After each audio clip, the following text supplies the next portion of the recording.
She have to approach him in the dark. She afraid every time. Every time him have to walk backwards. Or maybe She scare him, scare her. him scare her, she not get none because She not get it time right. out coming so Oh, off, his blood snap. flow not reach. Oh, and then you snap. have some now, them underperform, them can't perform. Speaking about performance then. Stay away on the topic of performance. Right. Remember I'm shaming them, so I give one topic. She just said to me, she just mentioned, and we spoke about it earlier, but now we are talking about performance. Now, that's another thing where I know a lot of people have questioned about. Since we get married, would you say our performance in bed has gotten worse or better? I would say In terms of connectivity, you know, just how you connect with me sexually or vibe. You know what I mean? The things that we enjoy, the things that we say we nah do no more. Do you think that would you say our sex life has improved since marriage?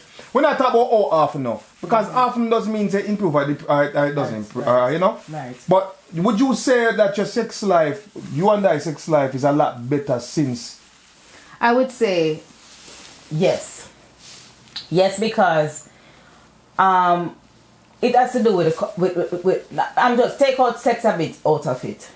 Why I say it will improve sexually, two is one, based on the fact that you and this person is growing together. Right. You and this person is connecting together. You and this Spiritually, physically. spiritually, emotionally. So every other alley, which is I'm saying All of the alley sexually, then. all of the alley, all of them, it's going to have to be growth. Right. And it's going to be improvement, you know. Think you're now no longer children anymore. So you feel like it improved. You think it improved since. Right, and a puppy and touch. Right, yeah, teeth it. But sometimes teeth it nice, you know. When we were young, we would have teeth it. Yes, but no, I'm saying that now they get to know each other upon a different level, right, a different connectivity. He knows the ins and outs of my body. Yeah. I know the ins and outs of mine. his body. Ins and out. But I don't know about the ins. I have no ins. She don't know about the ins of my body still. She know about the out of my. I know about the ins of her body. She know about the out. I squeal. But, no, if you might know. No, we just have to make the thing. We have to bring the argument straight. Else me wouldn't marry to this man if you never. We have to bring the argument straight. But from my experience still, I would say when it comes to being in a relationship, and it doesn't have to be a marriage, but as long as it's a long-term relationship, I feel like sexually you grow. Yes. So it's not necessarily that we're going to do the most positions in the world. But no, I understand, you know, the things that will please her, you know, without even putting too much thought into it. It's almost like it's a second, what do you call it, second nature? Or something? No, what the word I'm looking for? Listen, if it's that It's almost like an automatic, when I can just say, well, I know what's going to get her to that level, right. That climax. What a rose. What a rose, you know what she. Up my sexual exactly. desire. And we're not going to discuss that still. We're not going to share that. We're not share the secret. Of course, we can't get them the magic. We can't get them everything. We can't get them. If you want to know, keep following because I might go deeper than what you think. But anyway, just to touch on that. Should my question now, because I know you had two questions just earlier, so now it's my question. Do you think it is okay as married people, because I know some married couple especially, I'm not going to touch on it, but some people more conservative in the bedroom. I'm not talking, don't think what you think. No, that's not what I'm thinking. What is conservative? In terms of, do you think you should allow sexual toys in the bedroom? Sex toys. Driving. Was it giggles that we pass? We pass giggles. Giggles. Giggles, yeah. Giggles. We're not promoting them, but giggles is a sex. No. It's a sex shop. Right. And so you're asking if. And one time, of course, me can you visit it. We're going because we wanted. We're going because we wanted to buy something. We wanted to buy. We didn't buy anything because there was too long. It was just too many things. But what was the question though? I'm saying, is it okay for married couples to introduce sex toys? Spunk up their, because, Well, it depends still. I will tell you the truth. Yes, go on. I am not touching no dildos. Yeah, so when it comes to sex toys, I personally don't have a problem with it. As I say, some I don't really, but there's a larger variety of sex toys that I have seen that goes for both men and women. I don't necessarily know how comfortable I am to use a toy, but I've seen it depends on the type of toy. I've seen, yeah. Because they have rose, What is a rose? it looks like it actually looks like a rose, but it actually helps to stimulate the woman's in terms of you put it on the clitoris and helps to get me hearsay as I said me hearsay men uses that toy as well. I don't know what them do, must clap on but the rose are swing. So I mean, but just to say those kind of things, I don't think is all Africa. I don't think a problem. I don't think like even. Mama would give my body like a big old dildo himself. No. I would never ever. The dildo can never be. Listen. And I get it. Right. And I would not force the issue. Do I have toys? But to the extent, she have something. Yeah, I have toys. I like toys. I like the idea of having the toys. Right. Penny's now a veteran, so for it was good that I had these kind of things. When else one gone serve and protect, you have to serve and protect yourself. You have to keep yourself occupied. Right. And not the thought of finding somebody else introducing in the whole relationship. So those are things. That's why I said, is it okay? Because it comes with more advantage than disadvantage to me. Because one, your husband might not be around, like probably a military person, or just even one day the husband not work and you want a little sort out, you just drop your thing, if he's not home, because if he's home, and see the excuse. You don't necessarily have to be away. You just want a little vibe. Or sometimes some people use the tie, incorporate that in the sex.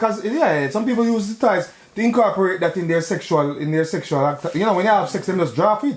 But we don't know if we've ever explored that. I don't think we've that's not something that we've. I'm not for jump start. We work on it. Once him jump, me start. That's it. So we don't need. But again, to each his own. We don't no judgment.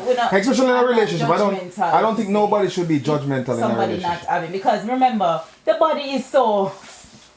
It's like a unsolved mystery. Mm-hmm. So you will never find one thing that will say, oh yeah, it might work, but then for somebody else it will not. So I can say, I might even unlock another door we never know about. Right. Me and Kenny might use a sword and ching-changing. What kind of sword that about? Yeah, John Wick out, everybody go watch. Chang, ching, chang, ching, ching. But I go to mute, sorry. But anyway, yes. So, it might not work for you, but it is good as couples that you guys find and don't lock your mind to say, oh, I'm not try this, I'm not try this. Well, I'm surprised though. Sorry, one thing. But we already know, yeah. But I'm surprised you mentioned that.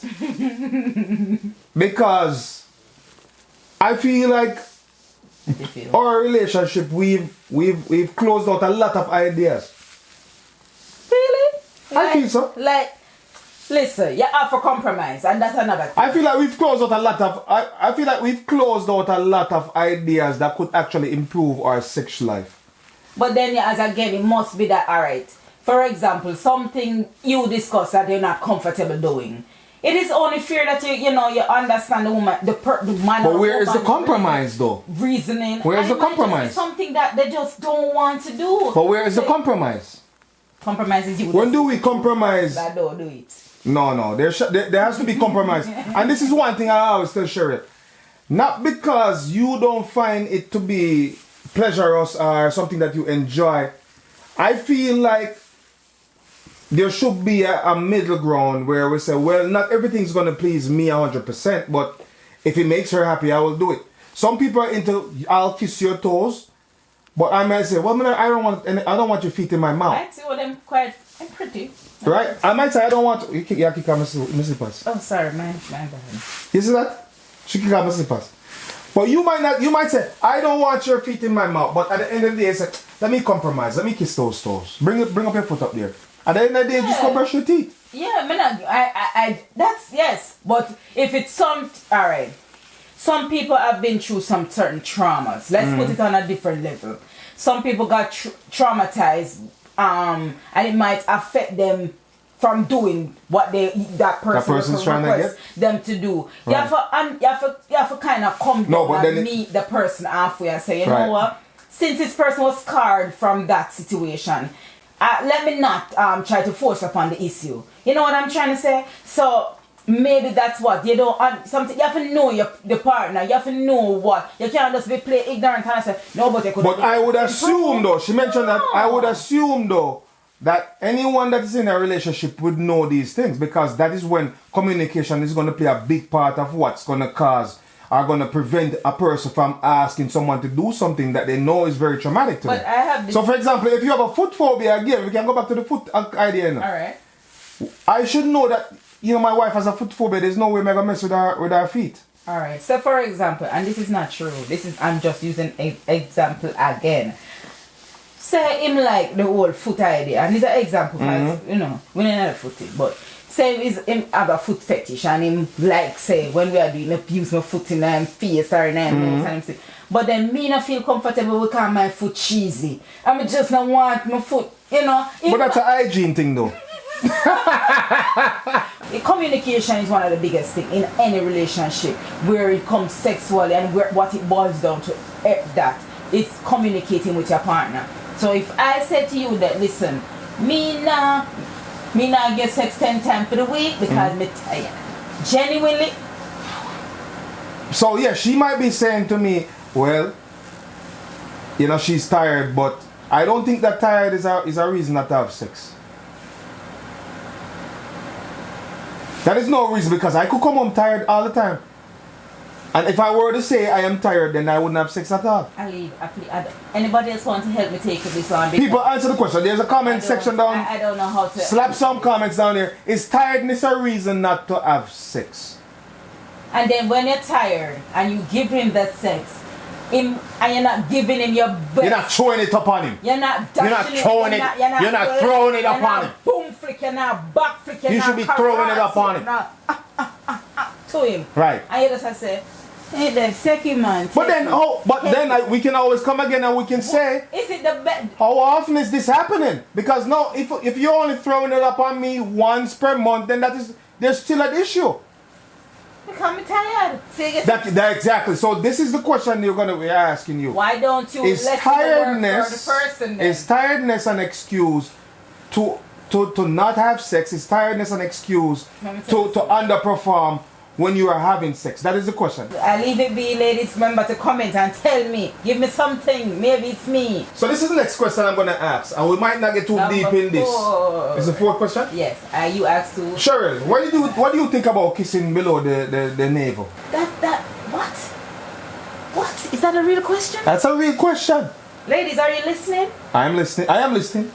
What Jamaican always say? What Jamaicans say? What Jamaican say? What Jamaicans say? Me I say what Jamaican say? People, what do Jamaicans say about kissing below the navel? The navel.